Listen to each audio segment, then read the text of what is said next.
Bismillahirrahmanirrahim. Assalamualaikum warahmatullahi wabarakatuh.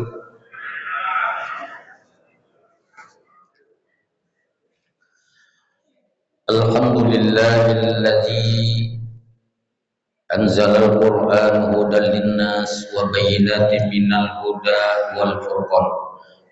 Asyhadu an la ilaha illallah wahdahu la syarika lah wa asyhadu anna Muhammadan abduhu wa rasuluh sallallahu alaihi wasallam la nabiyya ba'da.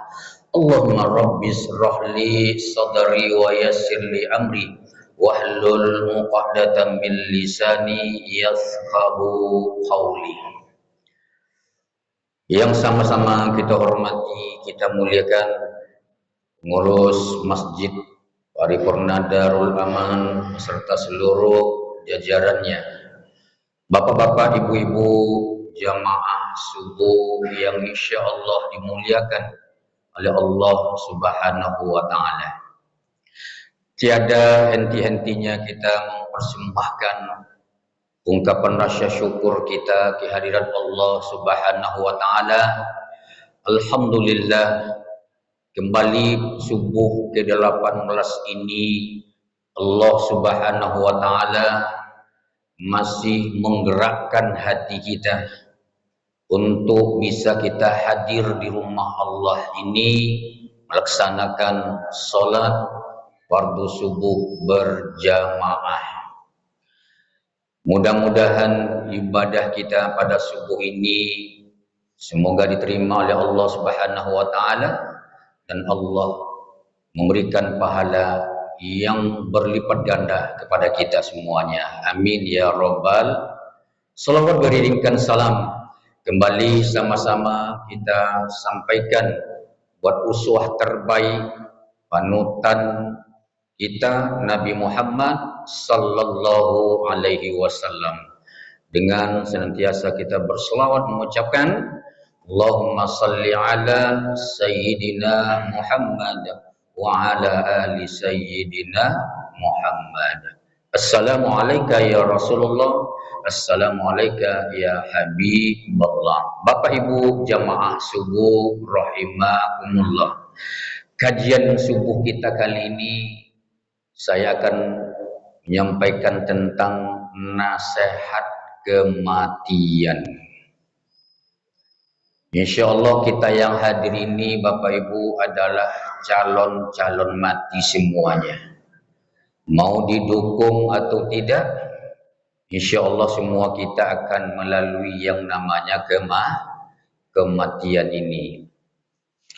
Bapak Ibu yang dirahmati Allah Subhanahu wa Ta'ala, satu ketika Nabi bersama para sahabat-sahabat, lalu ada salah seorang di antara sahabat ketika itu dia bertanya kepada Rasulullah, "Wahai Rasul, siapakah manusia yang paling pintar?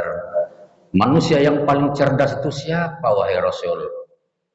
Maka Nabi menjawab ketika itu, manusia yang paling pintar, manusia yang paling cerdas itu adalah manusia yang paling banyak ingat akan kematiannya dan banyak mempersiapkan dirinya untuk dia bawa setelah kematiannya itu. Inilah orang-orang yang paling cerdas dan paling pintar itu Bapak Ibu. Bapak Ibu yang dirahmati Allah Subhanahu wa Ta'ala. Maka dalam hadis riwayat An-Nasa'i dan Tirmizi, Rasulullah sallallahu alaihi wasallam mengatakan, "Aktsiru zikra hazimil lazat", yakni al-maut. Aksiru itu adalah perintah. Perbanyaklah, kata Rasulullah, zikra, mengingat, hazimil ladzat, yang akan melenyapkan, yang akan menghilangkan kelezatan hidup di dunia ini. Apa yang menghilangkan kelezatan hidup di dunia ini Bapak Ibu? Yakni al-maut, kata Nabi, yaitu kematian. Kalau sudah datang kematian Bapak Ibu, tidak ada enaknya lagi jabatan, kedudukan itu tidak ada lagi Bapak Ibu. Harta yang berlimpah, yang bertumpuk-tumpuk, itu tidak ada gunanya lagi kalau sudah datangnya kematian. Enaknya kehidupan dunia ini Bapak Ibu ketika kita masih hidup. Bapak Ibu yang dirahmati Allah Subhanahu wa taala. Lalu apa manfaatnya? Ketika kita diperintahkan untuk banyak ingat akan kematian ini. Inilah manfaatnya, inilah yang akan kita bicarakan Bapak Ibu. Ada ulama mengatakan man aksara zikral maut, barang siapa yang banyak ingat akan kematiannya, ukrima bisalasati asya. Kata ulama itu Allah akan memuliakan dia. Bisalasati asya, dengan 3 kemuliaan. Yang memberikan kemuliaan itu Bapak Ibu bukanlah manusia, tapi kemuliaan ini langsung Allah yang memberikannya. Tidak semua orang yang akan diberikan kemuliaan oleh Allah Bapak Ibu. Tapi orang-orang yang banyak mengingat akan kematian ini, kemuliaan itu ada diberikan, kata ulama, setidaknya ada 3 kemuliaan yang akan diberikannya. Yang pertama kata ulama itu Bapak Ibu, ta'jilut taubah. Dia akan bersegera bertaubat kepada Allah Subhanahu wa taala.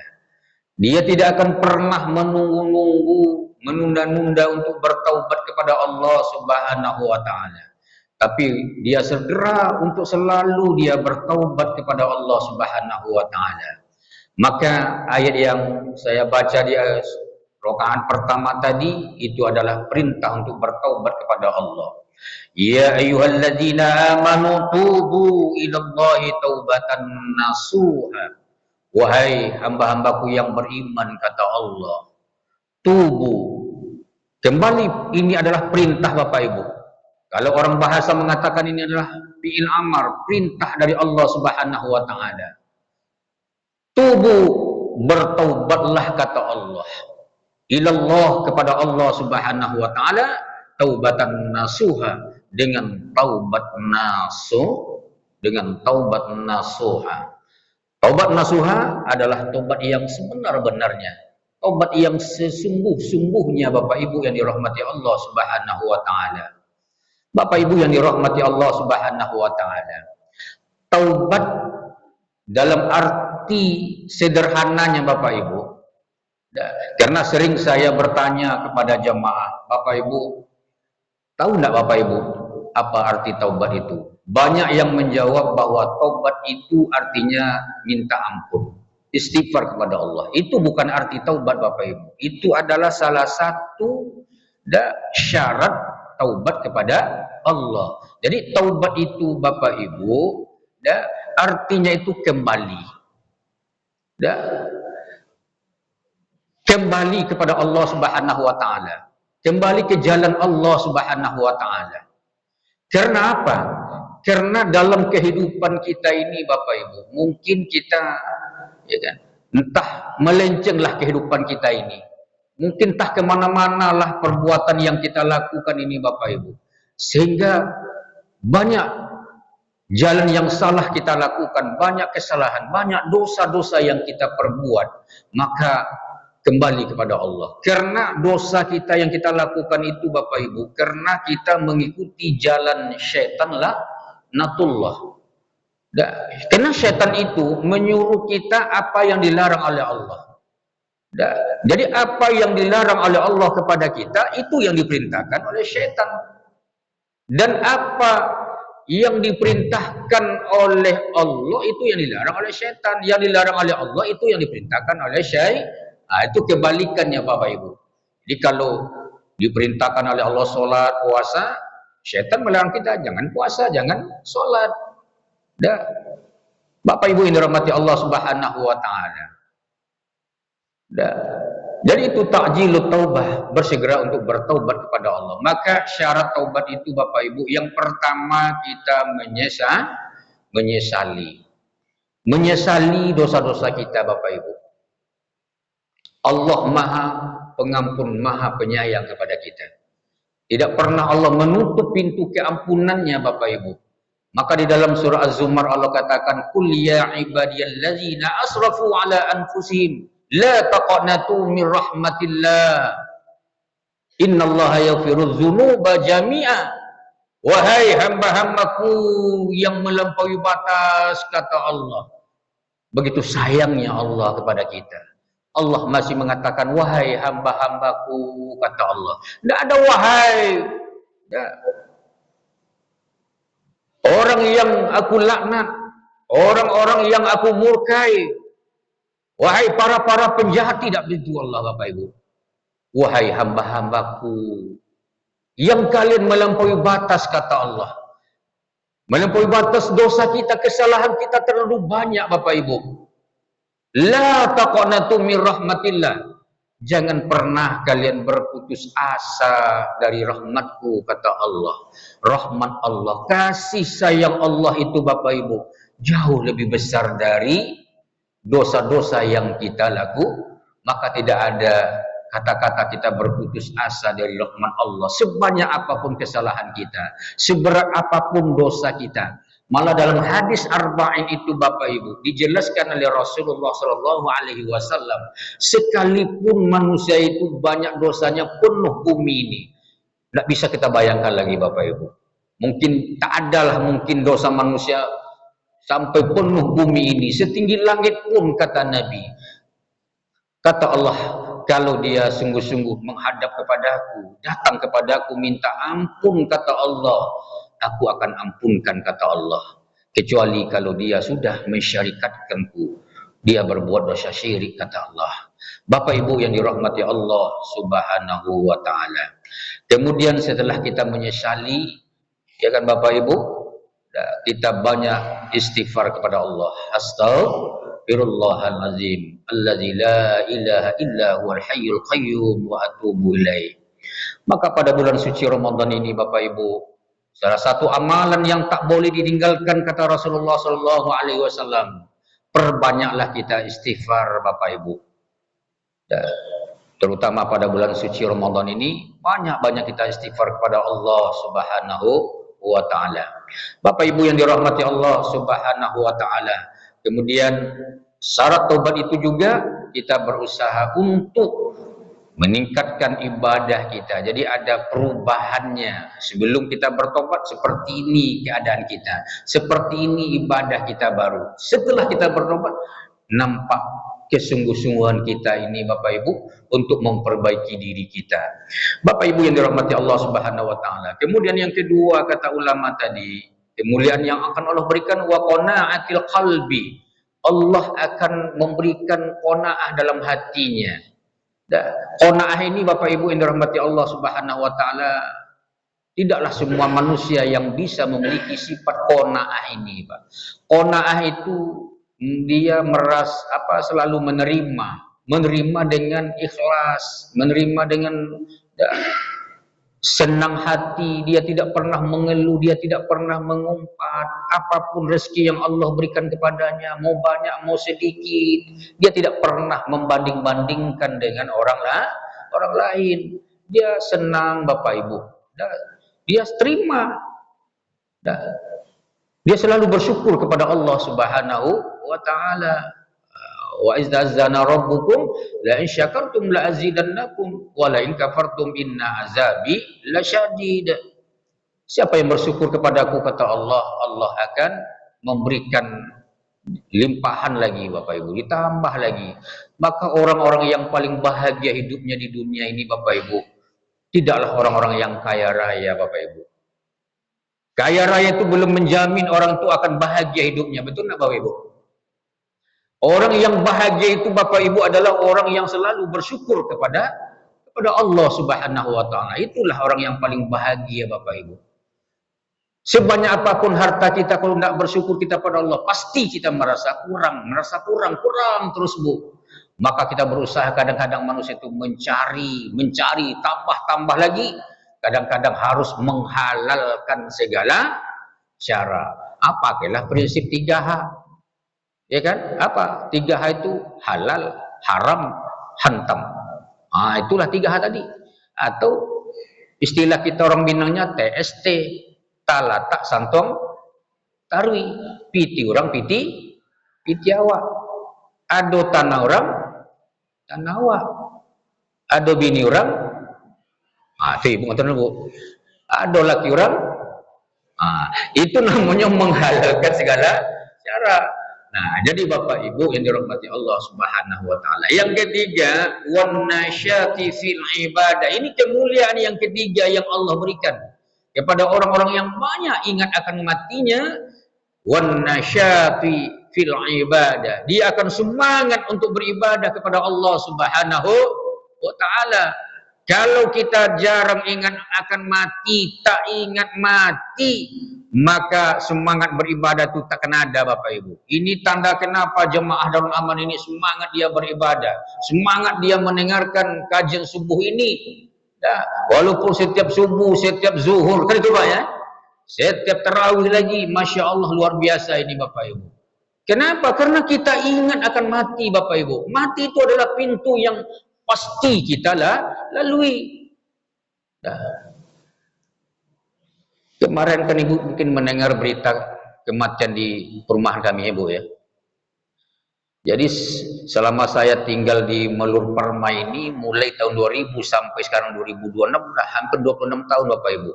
Kemarin Jumat lah itu baru terjadi menyolatkan jenazah, 2 jenazah disolatkan dalam satu waktu itu Bapak Ibu. Dulu pernah ada zuhur satu, nanti asar lagi. Ini dua-dua Bapak Ibu. Malam meninggal satu. Nanti susul lagi jam 8 pagi, meninggal lagi satu Bapak Ibu. Jadi Bapak Ibu yang dirahmati Allah Subhanahu wa taala. Kita yang hadir ini, katakanlah ini ada mungkin sekitar 60 orang atau 70 orang. Ya Bapak Ibu ya. Kita yang hadir ini.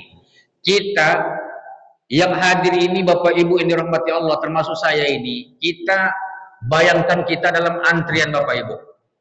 Ada umpamanya orang ngasih zakat umpamanya, kita harus berjejer, kita antrian. Ya Bapak Ibu ya, kalau mengambil bantuan tadi, sembako tadi, Bapak Ibu kita, posisi kita mau di depan, di tengah atau belakang Bapak Ibu?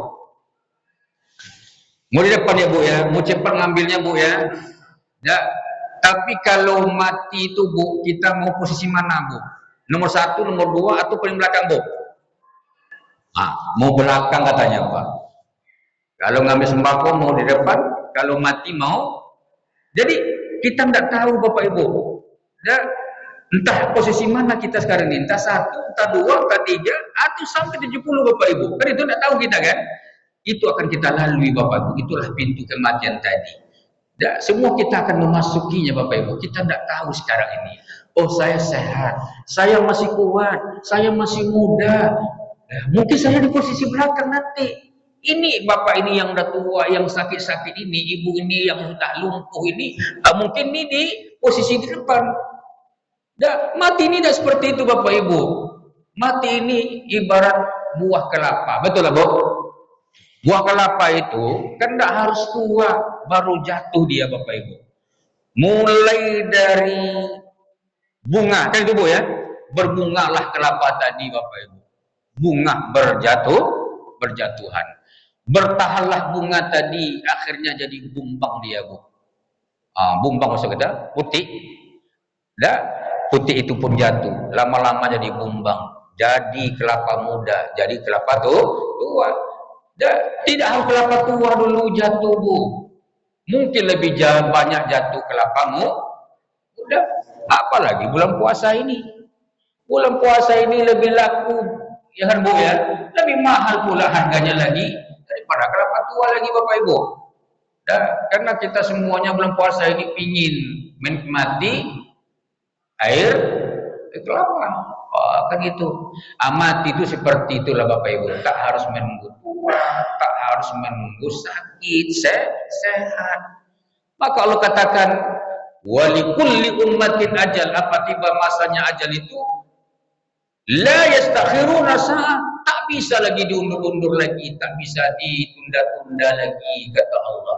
La yastakhiruna sa'ah, walaupun seketika saja, tak bisa ditunda-tunda lagi Bapak Ibu.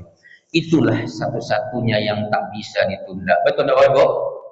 Nah, orang yang pingin berangkat umroh tahu-tahu ditunda, dilarang sekarang ini untuk berangkat dulu. Kenapa? Nah, Amerika, Israel berkecamuk sekarang ini, Bu, perang dengan Iran, sehingga juga berimbas dengan negara-negara Arab sekarang ini. Yang kasihan kita ini Bapak Ibu, banyak berita-berita sekarang ini jamaah kita, jamaah Indonesia umroh sekarang ini sekitar 58.000 yang ada di Arab Saudi sekarang ini, ya kan? Yang kita dengar Bapak Ibu itu sudah jantungan juga Bapak Ibu. Kenapa? Payah pulang. Mudah-mudahan sekarang ini suami membawa jemaah, mudahan Allah mudahkan, Allah lancarkan. Kembali kita naik dengan selamat nanti Bapak Ibu. Dah bisa ditunda. Bapak Ibu punya hutang, betul tak Bu? Datang tukang kredit umpamanya mau lebaran ini. Bisa ditunda Bu? Bisa nak Bu? Bisa. Dah. Bisa ditunda. Tunda dulu Bu, saya ini baju anak belum beli lagi, ya kan? Apa sesama anak-anak kalau datang tukang kredit nanti bilang sama anak di rumah ya nak ya, mama dalam kamar katanya. Datanglah tukang kredit tadi. Nah, mana ibumu? Kata mama katanya, mama dalam kamar katanya. Nampaklah bohong tadi. Nah, Bapak Ibu yang dirahmati Allah Subhanahu wa taala. Dah, kemudian saya sampaikan lagi sedikit lagi Bapak Ibu. Orang-orang yang beruntung hidupnya di dunia ini. Nah, siapa orang-orang yang beruntung hidupnya di dunia ini? Yang pertama adalah orang yang sholat sebelum dia disolatkan. Nah, jadi kita ini insya Allah, saya yakin Bapak Ibu, yang hadir ini adalah orang-orang yang beruntung ini. Kenapa? Orang yang menjaga sholat. Kita sholat sebelum kita disolatkan. Ya, maka Nabi mengatakan sholatlah kamu sebelum kamu disolatkan. Maka beruntunglah orang-orang yang selalu menjaga sholatnya sebelum dia disolatkan. Yang merugi itu Bapak Ibu, dia tidak sholat, baru dia disolatkan. Tak pernah hadir ke masjid dia Bapak Ibu. Tahu-tahu hadir dia ke masjid, posisinya langsung di belakang imam. Biasanya imam di depan, sekarang imam di belakang jenazahnya. Dan ada lagi orang yang paling sia-sia hidupnya di dunia ini, yang merugi lagi Bapak Ibu di dunia ini. Yang pertama adalah laki-laki kita ini Bapak Ibu, yang tak pernah ke masjid. Dan sekali ke masjid hanya mayatnya Bapak Ibu. Ada seperti itu, tak pernah ke masjid. Barulah dia sampai dalam masjid itu adalah jenazahnya. Itu kena berpesan, nak, kalau ayah mati nanti, nak, ya, tolong antarkan, solatkan di Masjid Darul Aman umpamanya, atau Masjid As-Salam. Masa hidupnya tak pernah ke masjid. Yang kedua adalah wanita-wanita yang tak menutup aurat ketika dia hidupnya. Baru ketika dia mati baru dibungkuslah dengan kain kafannya. Inilah manusia-manusia yang merugi itu Bapak Ibu. Bapak Ibu yang dirahmati Allah, yang kedua orang beruntung itu adalah orang yang meninggalkan dunia. Dia tinggalkan dunia ini sebelum dia meninggal dunia. Apa maksud itu Bapak Ibu? Kita ini Bapak Ibu meninggalkan, mulailah sedikit-sedikit kita meninggalkan dunia. Kita tinggalkan Bapak Ibu sebelum kita meninggal dunia. Jangan semakin tua kita, pikiran kita, fokus kita hanya kepada dunia saja Bapak Ibu. Sehingga tidak ada lagi pikiran kita untuk akhirat lagi. Bapak Ibu yang dirahmati Allah Subhanahu wa taala. Mati kita nanti. Tiga saja mengantarkan kita kata Nabi Bapak Ibu. Yang pertama harta, yang kedua keluarga, yang ketiga amal ibadah. Kalau ada amal ibadah, harta ini Bapak Ibu sebanyak apapun harta kita itu mengantarkan kita tak semuanya. Setelah kita diantarkan, dah punya mobil, kita umpamanya kendaraan, kita pun Bapak Ibu tak bisa lagi menikmati kendaraan pribadi kita yang mewah lagi Bapak Ibu umpamanya punya mobil mewah, katakanlah mereknya Alphard Bapak Ibu. Tapi ketika kita sudah wafat, tak bisa lagi masuk dalam mobil Alphard tadi. Hanya anak keluarga yang datang lagi Bu. Kenapa? Mobil kita sudah spesial lagi, yaitu mobil ambulan lagi Bapak Ibu. Dah. Bapak Ibu yang dirahmati Allah Subhanahu wa taala, harta yang kita tinggalkan Bapak Ibu, tidak sedikit anak kita, keluarga kita, dia itu berkelahi sampai berbunuh-bunuhan memperebutkan harta yang kita tinggalkan tadi Bapak Ibu.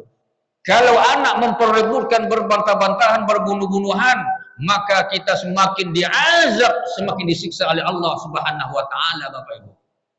Nah, makanya jangan bangga kita. Oh, saya sudah persiapkan, anak saya ada 6, satu saya siapkan 10 hektar masing-masing sawitnya, satu ruko saya siapkan. Nah, rekening sudah ada semuanya. Jangan bangga kita seperti itu Bapak Ibu yang dirahmati Allah. Tapi apa yang kita persiapkan anak kita Bapak Ibu? Siapkanlah imannya, Islamnya, pendidikannya, akhlaknya, itu yang penting Bapak Ibu yang dirahmati Allah Subhanahu wa taala. Mati kita yang kita kasihankan Bapak Ibu. Kadang-kadang anak kita tak bisa menyolatkan kita Pak. Padahal yang paling afdal menyolatkan kita ini adalah anak kita. Sementara anak kita tak bisa menyolatkan Bapak Ibu. Kan sedihnya Bapak Ibu? Dah. Ini Jumat pertama kemarin abang sepupu saya meninggal Bapak Ibu. Dia punya anak satu. Tak mau dia menyolatkan anak Bapak Ibu. Bawa HP lagi ditaruh di keranda tadi. Allahu Akbar. Gini kan tangan ibu. Baca. Allahu Akbar. Apa lagi HP? Kenapa? Karena tidak pandai. Itu yang kita banggakan Bapak Ibu.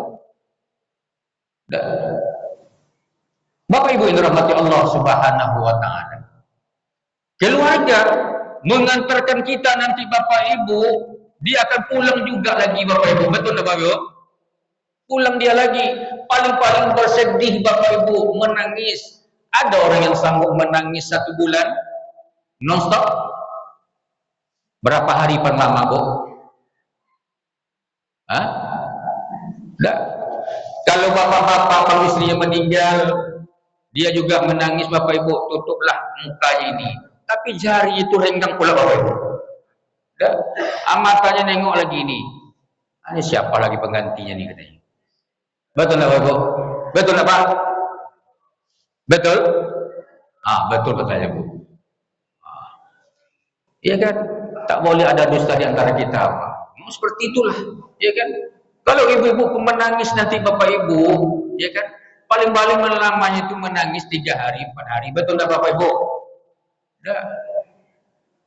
Betul tuh Bapak Ibu. Dulu saya masih ingat waktu saya tinggal di Pasar Bawah dulu Bapak Ibu, menangislah kuda ajonya tadi. Ajo kan orang Priaman Pak. Menangis, ya kan? Nampaklah mato tadi bekas menangis tadi Bapak Ibu. Tak sampai seminggu lagi Bapak Ibu, lewat lagi depan rumah kami lagi. Dah, mukanya itu sudah banyak dongkol lagi Bapak Ibu. Udah 4 macam warna catnya lagi Bu. Ada yang kuning, ada yang merah, ada yang putih lagi Bapak Ibu. Ketika baru meninggal ajonya tadi Bapak Ibu, menangis, peluklah anaknya tadi. Wahai anak-anak, Mama, Ayah sudah tiada nak. Siapa lagi yang akan memberikan makan kita lagi nak? Menangis, dia ratapi Bapak Ibu. Ya, tapi 1 minggu ke depan lagi, ya kan? Mungkin perkataannya itu kepada anak berbeda lagi Pak. Wahai anak, siapa lagi pengganti bapak? Nah, katanya kan. Masya Allah. Tapi ibu-ibu ada seperti itu Bu ya. Betul tak Bu? Nah, jadi bapak-bapak, ibu-ibu yang dirahmati Allah Subhanahu wa taala, dan masih banyak sebenarnya lagi Bapak Ibu. Kemudian orang yang bersedekah sampai kaya, bukan menunggu kaya baru sedekah. Mati kita nanti Bapak Ibu, ya, yang kita doakan, yang kita mohon kepada Allah, ya Allah, Rabbi, laula akhartani ila ajalin qarib, fa asaddaqa wa kunna minas solihin. Ya Allah, kalau Engkau tunda kematianku walaupun sesaat, ya Allah, aku akan bersedekah ya Allah. Tak sholat, tak puasa, tak zakat katanya Pak, tak haji katanya, tapi sedekah katanya Bapak Ibu. Maka kita rubah mindset kita lagi Bapak Ibu. Kalau dulu waktu kita sekolah dulu, guru-guru mengatakan hemat pangkal kaya. Sekarang dirubah lagi Bapak Ibu, sedekah pangkal. Betul Bapak Ibu? Saya yakin bapak-bapak yang suka sedekah ini tidak akan miskin Bapak Ibu. Betul enggak? Orang yang sedekah, orang yang pemurah, yang dermawan, kata Nabi, dia dia disukai oleh Allah, disenangi oleh manusia, kemudian disukai oleh surga dan dijauhkan oleh neraka. Tapi orang yang pelit, dia tidak disukai oleh Allah, tak disenangi oleh manusia, tak juga disukai oleh surga, tapi dia senangi oleh neraka. Bapak Ibu yang dirahmati Allah, waktu sudah sekitar mungkin 30 menit, karena ini waktu yang diberikan Bapak Ibu. Mungkin inilah dulu yang bisa saya sampaikan. Semoga ini jadi bahan renungan buat kita, terutama saya menyampaikan. Bapak Ibu yang dirahmati Allah, mari selalu kita persiapkan bekal terbaik kita Bapak Ibu. Bekal terbaik itu adalah amal soleh. Bapak Ibu, kalau kita pergi berjalan, semakin jauh perjalanan kita, semakin lama dalam perjalanan kita, pasti kita mempersiapkan bekal semakin baik. Betul Bapak Ibu? Begitu juga lah kita akan menempuh perjalanan yang jauh Bapak Ibu. Kalau kita tidak punya bekal, bisa kita bayangkan seperti apa nasib kita nanti. Terima kasih, mohon maaf. Billahi taufiq wal hidayah. Wassalamualaikum warahmatullahi wabarakatuh.